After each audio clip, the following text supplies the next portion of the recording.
Imagine being sold by your own brothers just because you had a multicolored jacket. That's not fiction. That's not a movie plot. That actually happened to a real man thousands of years ago. And it all began with a man named Jacob. Around 1900 BC, in the ancient land of Canaan, a man named Jacob lived with his 12 sons. And those 12 sons didn't all belong to one mother. Jacob had 2 wives, both sisters, Leah and Rachel. He also had 2 concubines, Bilhah and Zilpah. Between these 4 women, they bore him 12 sons in total. It was a large, complicated, and deeply layered household. But out of all 12, there was one Jacob loved the most. His name was Joseph, the second youngest. And the reason Jacob loved him above the rest wasn't complicated. Joseph was born to him in his old age, and he was the son of Rachel. Rachel was the woman Jacob had loved more than anyone else, and for a long time, she had no children. So when Joseph was finally born, late in Jacob's life, it felt special, almost like a gift that came at just the right time. And because of that, Jacob loved him more than all the others. And that kind of love doesn't stay quiet. While his brothers worked out in the fields, Joseph stayed close to his father, learning, listening, taking everything in. He was sharp, perceptive, and Jacob trusted him deeply. When his brothers were out tending the flocks, Joseph would come back and bring their father a bad report about them. The brothers were older, stronger, more experienced, and yet somehow, Joseph always stood at the center of it all. That alone was enough to breed resentment. But then Jacob did something that took that resentment and turned it into rage. He gave Joseph a coat. Not just any coat. In Hebrew, they call it a kitonet pasim, a coat of many colors. Long-sleeved, ornate. It was the robe of royalty, of management, of someone who oversees, not someone who digs in the dirt. In that culture, in that time, what you wore told the world exactly who you were. And Jacob dressed his son like a prince, while the others dressed like laborers. Every single morning when Joseph walked out in that coat, it was a statement. You work for him. He doesn't work for you. They didn't just dislike Joseph after that. They hated him, and they could not speak peaceably to him. And then Joseph opened his mouth. He had a dream, and instead of keeping it to himself, he gathered his brothers and told them every detail. Listen to this dream I had. We were binding sheaves of grain in the fields out, and suddenly my sheaf rose and stood upright. And your sheaves gathered around mine and bowed down to it. Silence followed. Then someone said what they were all thinking. Are you saying you're going to reign over us? It wasn't just offensive, it was insulting. These were older men, and their teenage brother was telling them they would bow to him someday. The coat was bad enough, and now they have to. Listen to this. But Joseph wasn't finished. He had a second dream. This time, the sun and the moon and 11 stars all bowed to him. He told his father too. Even Jacob rebuked him. What is this dream you've dreamed? Shall all of us come and bow ourselves to the ground before you? His brothers were seething. His father kept the matter in mind, and Joseph had no idea what was coming. One day, Jacob sent Joseph to check on his older brothers who were tending flocks far out in the fields near Dothan. Benjamin, the youngest, stayed with Jacob. When Joseph made his way to their brothers, they saw him coming from a distance. And that's when the darkness took over and the brothers began to plot. The plan was simple and brutal.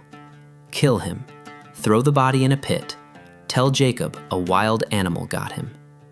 But one brother, Reuben, the eldest, couldn't go through with murder. He convinced them to not shed blood and just throw him in the pit. His plan was to come back later and rescue Joseph quietly. So when Joseph arrived, excited to see his brothers walking toward them in that coat, they grabbed him, stripped the coat right off his back, and threw him into an empty pit in the ground. And then they sat down to eat. While Reuben was away, a caravan of Ishmaelite traders appeared, heading toward Egypt. And Judah, one of the brothers, had an idea even colder than killing him. What do we gain if we kill him? Let's sell him. 20 pieces of silver. That's what Joseph went for. Reuben came back to the pit later, expecting to find Joseph and rescue him. The pit was empty, and when he heard what happened, he tore his clothes, the ancient sign of grief. With Joseph gone, the brothers took the multicolored coat. Then they killed a goat, dipped the coat in the blood, and brought it to their father. Jacob recognized it immediately, and he broke. He tore his own clothes and mourned for days. His children tried to comfort him. He refused to be comforted.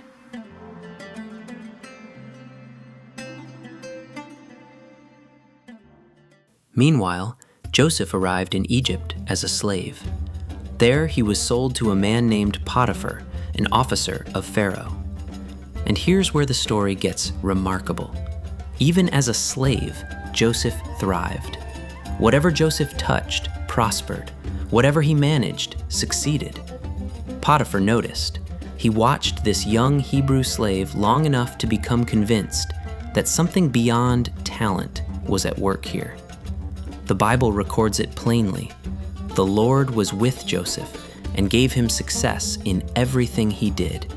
When his master saw that the Lord was with him and that the Lord gave him success in everything he did, Potiphar put him in charge of his household and entrusted to his care everything he owned.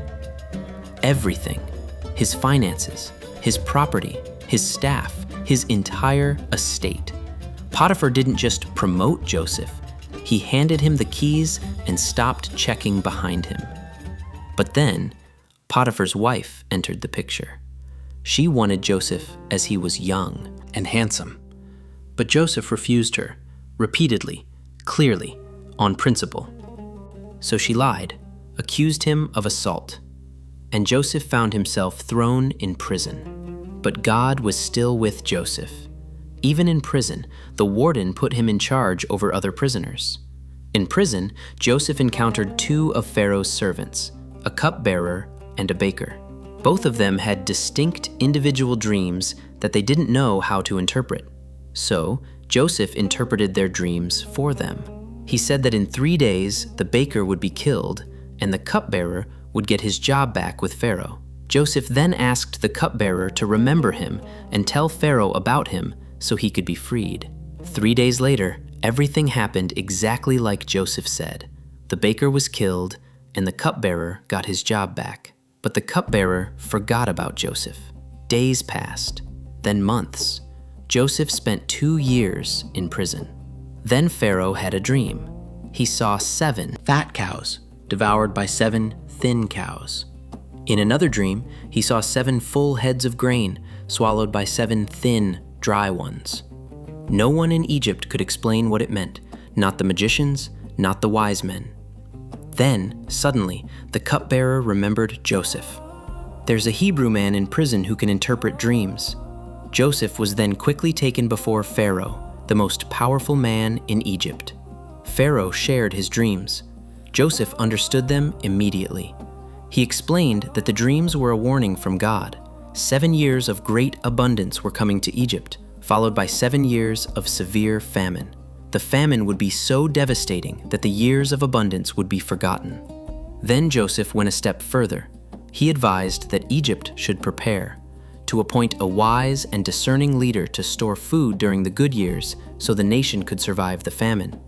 Pharaoh saw that Joseph had wisdom beyond just interpretation. He laid out a clear plan for Egypt to prepare during the years of abundance so the nation could survive the famine. Pharaoh saw that Joseph was a man who had the Spirit of God. Joseph was chosen. Pharaoh placed his signet ring on Joseph's hand, a sign of authority. He dressed him in fine linen, placed a gold ornament around his neck, and gave him a royal chariot. He then made Joseph second in command over all of Egypt. And that's how Joseph came to rule. The 7 years of abundance came. Joseph traveled throughout Egypt, collecting grain, storing it in massive reserves. Then, the famine hit. Not just Egypt, but the entire region, Canaan, where Jacob and his sons lived, was also hit with famine. When Jacob heard there was grain in Egypt, he sent his 10 older sons to buy food. He kept Benjamin, Joseph's only full brother, the youngest, home. He'd already lost one son. He wasn't risking another. The 10 brothers traveled to Egypt in search of grain. They stood before the governor of the land and bowed. They did not recognize him as their brother Joseph, as he now looked like an Egyptian ruler, dressed in royal robes, older and far removed from the brother they once knew. But Joseph recognized them immediately. He chose not to reveal himself and spoke to them through an interpreter, pretending not to understand their language. And there they were, his brothers, standing before him, bowing to him. The dream had come true. Joseph decided to test his brothers. He spoke harshly and accused them of being spies. He questioned them about their family and demanded that they bring their youngest brother Benjamin to prove they were telling the truth. He kept one brother Simeon behind and sent the others back, watching closely to see what kind of men they had become. Then, as they spoke among themselves, thinking no one could understand, their guilt surfaced. They said this was happening because of what they had done to their brother. Reuben reminded them that he had warned them not to sin against the boy. Joseph understood every word. He turned away from them and wept. A few weeks later, Joseph's brothers returned with Benjamin. The moment Joseph saw his full brother, his emotions overwhelmed him. He brought them into his house. A feast was prepared. Joseph made sure Benjamin was seated next to him, and Benjamin was given 5 times more than the others. Joseph was happy to see that his brothers didn't abandon Simeon, but Joseph was going to test them once again. The next morning, as they left, their sacks were filled with grain and their money was returned. But in Benjamin's sack, Joseph had his own silver cup secretly placed. After they had gone some distance, Joseph sent his steward after them. They were stopped and accused of stealing the governor's silver cup. The brothers were shocked. They denied it and agreed that if the cup was found with any of them, that man would become a slave. The search began. Each sack was checked, but nothing was found. But then, the cup was found in Benjamin's sack. Benjamin was in shock and denied stealing it. The brothers did not leave him. Not one of them walked away. They all returned together to the city and stood before Joseph again. This time, they did not defend themselves with pride. Judah stepped forward. He spoke of how much their father loved Benjamin, how losing him would destroy him. And then, in total surprise, he offered himself in Benjamin's place. He was willing to become a slave so that his brother could go free. And in that moment, everything changed. Joseph saw his brothers were no longer the same men. He could not hold it in any longer. He sent everyone out of the room, all the Egyptian attendants, and then he wept so loudly that it was heard outside. Then he revealed himself to his brothers. He told them who he was, the brother they had sold into Egypt. They were shocked, terrified, and unable to speak. But Joseph told them not to be scared. What they had done was cruel, but God had used it for something greater. God had sent him ahead of them to preserve their lives. It was not them who sent him there, but God. After revealing himself to his brothers, he sent them back to bring their father Jacob to Egypt. When Pharaoh heard what had happened, he supported it fully. He commanded that wagons be sent for the journey. A few weeks later, Jacob and his entire household arrived in Egypt. After years of grief, years of believing his son was dead, he finally stood face to face with Joseph again. They embraced, and they wept for a long time. The family settled in Egypt under Pharaoh's permission. Joseph provided for them through the remaining years of famine. The same brothers who had once stripped him of his coat and sold him now depended on him for food, sustained by his provision, bowing before his authority. Everything had come full circle. Then Jacob died, and fear returned. The brothers began to worry that Joseph would finally take revenge now that their father was gone. They came before him and offered themselves as his servants. But Joseph did not respond with anger. Instead, he calmed their fear. He told them not to be afraid, that what they had meant for harm, God had turned into something good, something far greater than they could have imagined. Through it all, countless lives had been saved, and in that moment, the story was no longer about betrayal. It was about redemption, how even the darkest choices can be woven into something greater. Thank you so much for watching till the end. If you've enjoyed this video, please consider subscribing and comment down what other stories you'd like to be covered. Or if there's any suggestion on what we can improve, please let us know. Any kinds of feedback or support can help us. Thank you again, and see you in the next video.